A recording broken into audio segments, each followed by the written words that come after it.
आजकल लोग कहते हैं महाराज कि मैंने उन्हीं को गुरु मान लिया, मैं वहां गया था उसी देवता को अपना गुरु मान लिया, ऐसा भी लोग कहते हैं। देखिए, मानने से कुछ नहीं होगा, है ना। एक कोई सशरीर आचार्य का होना आवश्यक है जीवन में। तस्मात् गुरुम प्रपद्येत जिज्ञासु श्रेय उत्तमम शाब्दे परे च निष्णातम ब्रह्मण्युप क्षमाश्रयम।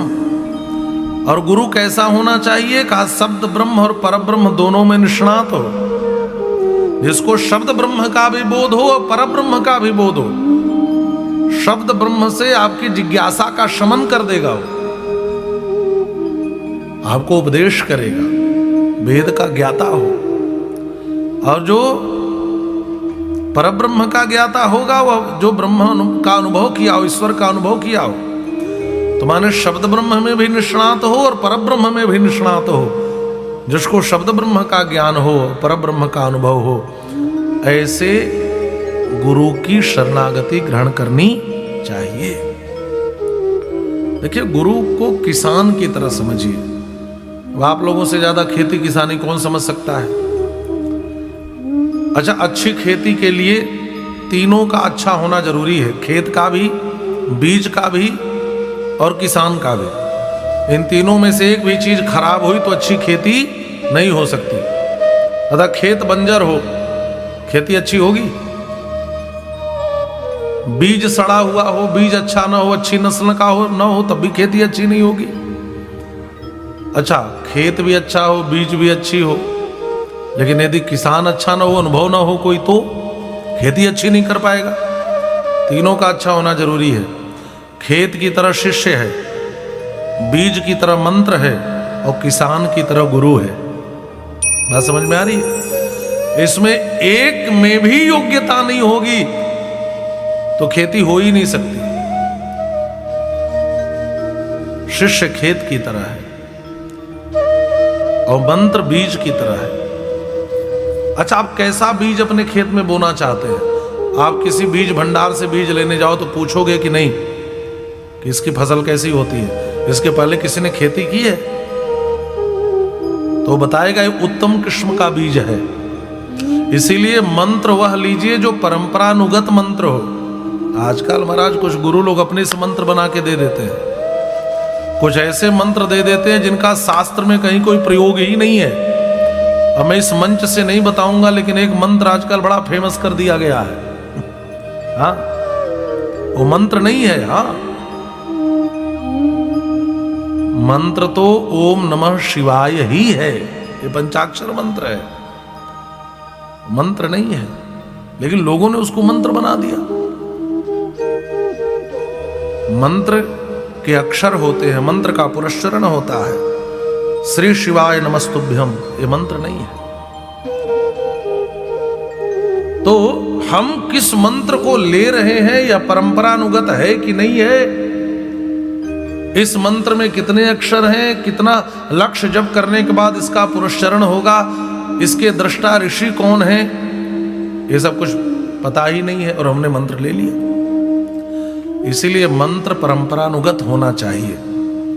आजकल संप्रदाय शब्द भी गलत अर्थों में प्रयोग में आने लगा।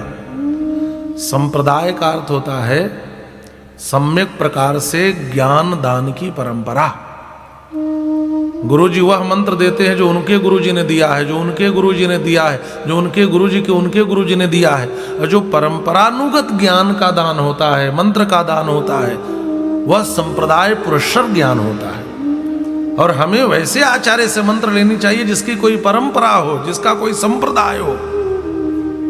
हाँ, और महाराज आज थोड़ा वैभव पा लिया, थोड़ा इधर उधर का, अच्छा अपने मन से तिलक लगा लेते हैं लोग। तिलक भी शास्त्रीय होना चाहिए। अब ऊर्ध्वपुंड है कि त्रिपुंड है हमें पता ही नहीं है। हम लोग तबला छाप तिलक टीक कर घूमते हैं, पता भी नहीं चलता। तो तिलक का भी नियम है, संप्रदायानुगत परंपरानुगत हमें तिलक धारण करना चाहिए मस्तक पर। मंत्र का जप करें तब माया से निवृत्ति होती है, तब भगवान मिलते हैं हमारा।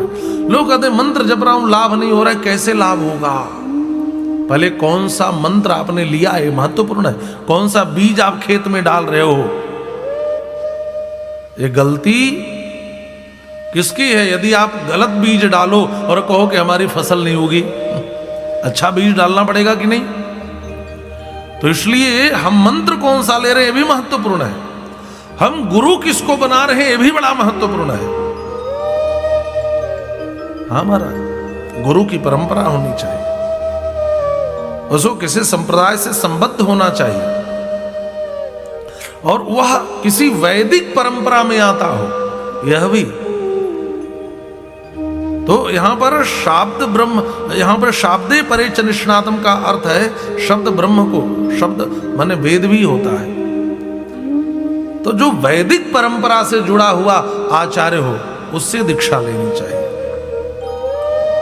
आजकल ऐसे लोग मिलते हैं, एक जगह हमने पूछा कि आपने मंत्र लिया? हाँ लिया है। गुरुजी का नाम क्या? का नाम तो पता नहीं, कि जगह कथा करने आए थे तो ले लिया। हरिद्वार के महात्मा थे। तुमने कहा अच्छा अच्छा। गुरुजी का नाम पता नहीं? कहा नाम तो पता नहीं है। तो हमने कहा अच्छा मंत्र बता दो तो मैं समझ जाऊंगा कि किस परंपरा का मंत्र है। तो कहे कि महाराज जी मंत्र तो डायरी में हमने लिख कर रखा है। अरे गुरुजी का नाम तो पूछा होगा? कहा नाम तो पूछा था, वो भी डायरी में लिखा है। हमने कहा अच्छा आश्रम का नाम बता दो जान जाएंगे? कहा वो भी डायरी में लिखा है। तो हमने कहा तब डायरी का उद्धार हो जाएगा, आपका कभी नहीं हो सकता है। मंत्र ले लिया, याद ही नहीं है, कभी जप भी नहीं करते, कभी अनुसंधान भी नहीं करते, गुरुजी से भी कभी कुछ लेना देना ही नहीं है। कैसे निवृत्ति होगी माया की? आप विचार करो। इसलिए माया से बचने के लिए, माया से छुटकारा पाने के लिए जीवन में एक श्रेष्ठ आचार्य का होना आवश्यक है। एक जिसकी समृद्ध परंपरा हो, जिसमें आपकी निष्ठा बनती हो, उस परंपरा में आपको दीक्षा लेकर के उस मंत्र का अनुसंधान करना चाहिए महाराज। अच्छा एक बात और है, किसान अच्छा हो, खेत अच्छा हो, उपजाऊ जमीन हो और बीज भी अच्छा हो और आपने फसल तो लगा दी, अभी फसल नहीं उगी कि महाराज कुछ पशु चरने आते हैं कि नहीं? अब पता चला कि पशु चर गए तो आप क्या करते हो? उसकी रक्षा करते हो? क्या करते हो? बाड़ लगाते हो? तो देखिए महत्वपूर्ण मंत्र है, आचार्य हैं, शिष्य को भी अधिकारी बनना पड़ेगा, पात्रता लानी पड़ेगी, उपजाऊ जमीन होनी चाहिए। लेकिन इसके साथ साथ हमें बाढ़ का घेरा भी लगाना पड़ेगा। बाढ़ का घेरा क्या है और पशु कौन है? आपने किसी गुरुजी से दीक्षा ले ली, मंत्र का जप करने लगे, मंदिर दर्शन करने जाने लगे, तिलक लगा लिया आपने, तो इस संसार में जो कुतर्की मिलते हैं यही पशु हैं, जो आपकी भक्ति रूपी फसल को चबाना चाहते हैं। तिलक लगाने से क्या होता है? मंदिर जाने से क्या होता है? गुरु बनाने से क्या होता है? ऐसे भी लोग मिलेंगे महाराज। भक्ति करने से क्या होता है? और ये पशु आएंगे और आपकी अभी अभी बीज अंकुरित हुई है भक्ति की और उसको चरना चाहेंगे, तो आपके भक्ति की बीज को ही नष्ट ना कर दें, ये अंकुरित फसल को चबा न ले, इसके लिए एक बाड़ घेरना पड़ेगा कांटेदार। कल हम लोग टहलने गए थे यहाँ पे द्विवेदी जी, तो देखे कि यहाँ वो एक तार घेरा है जिसमें करंट चल रहा है। ये घेरा क्यों है? फसल को बचाने के लिए घेरा लगाया है ना। क्यों? कोई घुसकर फसल बर्बाद ना कर दे। उसी प्रकार भक्ति का बीज अंकुरित होगा तो ये जो पशु हैं, कुतर्की हैं, चरने के लिए आते हैं, इनको बचाने के लिए बाढ़ का घेरा लगाना पड़ेगा। यह जो सत्संग और कथा का आयोजन है, यही वो घेरा है जो आपकी रक्षा करता है। सारे कुतर्कों का निरस्तीकरण हो जाता है। कथा ठीक से सुनिए, सत्संग में बैठिए, संतों के पास जाइए, इससे क्या होगा? कहा यह आपके जो कुतर्क हैं इससे रक्षा करेगा, आपके जीवन में आने वाले कुतर्कों से रक्षा करेगा। और जब फसल बड़ी हो जाए, अरे पीपल का पौधा छोटा होता है तो बकरी पत्ता चबा लेती है, पौधा चबा लेती है, लेकिन पीपल बड़ा हो जाए तो उसी के नीचे वो भी छाया लेती है खड़े होकर। बात समझ में आ रही है? बस भक्ति के बीज के अंकुर को बड़ा होकर पौधा हो जाने दो, फिर इन कुतर्क करने वाले बकरियों से कोई खतरा, इन पशुओं से कोई खतरा नहीं है। फिर तो इनके जीवन में अशांति आएगी तो ये भी छाया पाने के लिए आप ही के पास आएंगे। तो प्रबुद्ध जी कहते हैं कि देखो, माया से बचने के लिए तस्मात् गुरुम प्रपद्येत जिज्ञासो श्रेय उत्तमम शाब्दे परे च निष्णातम ब्रह्मण्युपशमाश्रयम्।